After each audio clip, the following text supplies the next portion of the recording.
కడుపు అంటే ఏంటి అసలు? ఆవిడ ఎలా మాట్లాడుతుందో అందరికి తెలుసు. ఆవిడ మీరు సమర్థించడం ఏంటి చేసుకుంటుందని మీ స్థాయి తగ్గించుకున్నట్లుగా మాట్లాడి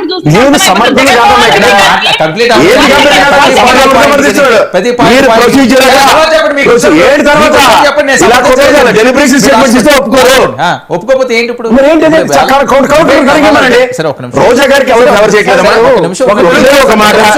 రోజా గారిని అరెస్ట్ విషయంలో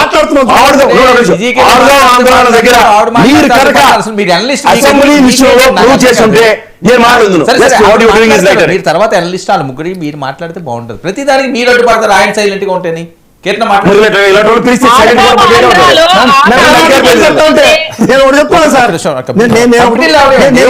ఒకే విషయం అదే సార్ మాట్లాడితే కంప్లీట్ చేయండి సార్. నేను ఒకే ఒక పాయింట్ మాట్లాడతాను, ఎందుకంటే ఈ అవకాశం ఇట్లా నాకు అసలు మాట్లాడడానికి. ఎందుకంటే ముందు కొంచెం పరిగెత్తేస్తాడు, మాట్లాడితే తప్పని తప్పుతున్నాడు, ఇక్కడ కొట్టున్నాడు నన్ను. ఇప్పుడు ఒకటి సార్, కీర్తన గారు మాట్లాడుతున్నారు, ఏం మాట్లాడుతున్నారు? రోజా గారు మాట్లాడితే ఎట్లా అరెస్ట్ చేయడం అంటున్నారు. అంటే రోజా గారు అటు మాట్లాడితే అరెస్ట్ చేస్తున్నారా, లేకుంటే రోజా గారి మీద ఏదైనా అభియోగాలు మోపి అరెస్ట్ చేస్తున్నారా? ఫస్ట్ అంటే అభియోగాలు ఏమి లేవు, ఆమె అరెస్ట్ ఆ విధంగా మాట్లాడుతున్నారు కాబట్టి మీరు చేసేటువంటి అవకతవకల్ని, మీరు చేసేటువంటి అన్యాయాన్ని ఎదుర్కొన్నారు కాబట్టి అరెస్ట్ చేస్తారా? చెప్పండి. ఆ విధంగా ఓకే అరెస్ట్ చేయండి, ఫస్ట్ రోజా అరెస్ట్ చేయండి. ఎందుకంటే మీరు చేసేటువంటి దేన్నైనా సరే రోజమ్మ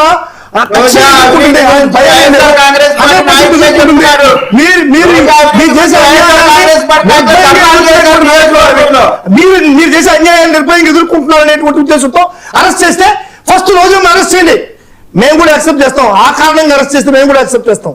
చర్య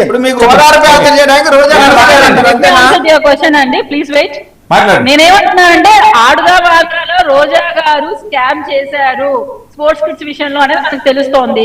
ఆధారపూర్వకంగా ఆమెను అరెస్ట్ చేసిన రోజు మనం మాట్లాడదాం అని అంటున్నా.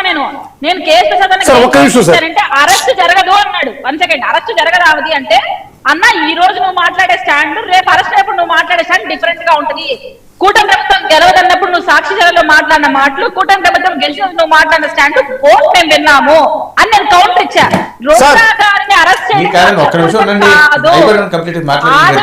ఉంటేనే అరెస్ట్ చేస్తాము. అండ్ వన్ మోర్ థింగ్, మాటికి ముందు జెన్జీస్ చేస్తున్న కాంగ్రెస్ పార్టీ ఉందో దాంతో కంపేర్ చేసుకుని జగన్మోహన్ రెడ్డి గారు అని క్యాడర్ కొంచెమన్నా ఒక గంట చేయలేకపోయారు. ఈ రోజు వాళ్ళు ఒక గంట ప్రొటెక్ట్ చేయమని చెప్పండి చూద్దాం. యూత్ కూర్చోబెట్టుకొని చేయమని చెప్పండి. నష్టపోయిన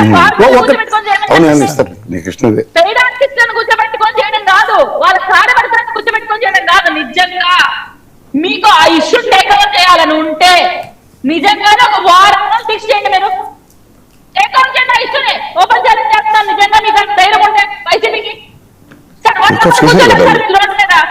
మొత్తం వీళ్ళ పార్టీ క్యాడర్ కూర్చోబెట్టుకొని చేసుకోవడం తప్ప ఎక్కడ సార్ అక్కడ విద్యార్థులు ఎక్కడ సార్ నష్టమైన భావిస్తున్నారు? అక్కడ ఒక చూపించమని చెప్పండి. రోజా పక్కన ఆ తిరుపతి నీరు మీద తప్ప ఎవరున్నారు అక్కడ? మీరు చూపిస్తున్న స్క్రీన్ మీద మొత్తం తిరుపతి కార్యవర్గం, పట్టణాధ్యక్షులు, యూత్ వింగ్ ప్రెసిడెంట్ తప్ప ఎవరున్నారు అక్కడ బాధితులు? ఇది ఒక ప్రొటెస్ట్, దీన్ని మేము సమర్థించాలి. విద్యార్థులు నష్టపడుతున్నారు అని చెప్పి వీళ్ళు మాట్లాడుతున్నారు. చేయమని చెప్పండి. రేపటి నుంచి రోజా కూర్చొని వేరే కంపారిజన్ చేసుకోవడం కాదు. సార్ పెయిడ్ ఆర్టిస్ట్లే, అవును అర్థమైపోతుంది, ఇంత పెయిడ్ ఆర్టిస్ట్లే. ఎందుకంటే జన్జీ అంటే వీళ్ళకి అసలు ఏందో అర్థం కాదు. మాది జన్ ఆల్ఫా చెప్పాలంటే. ఒకటే సార్ నేను సవాలు విసురుతున్నా సార్, మీ వేదిక నేను సవాలు విసురుతున్నా. ఈ రోజు ఏదైతే ఆడదాం ఆంధ్ర అనేటువంటి కార్యక్రమం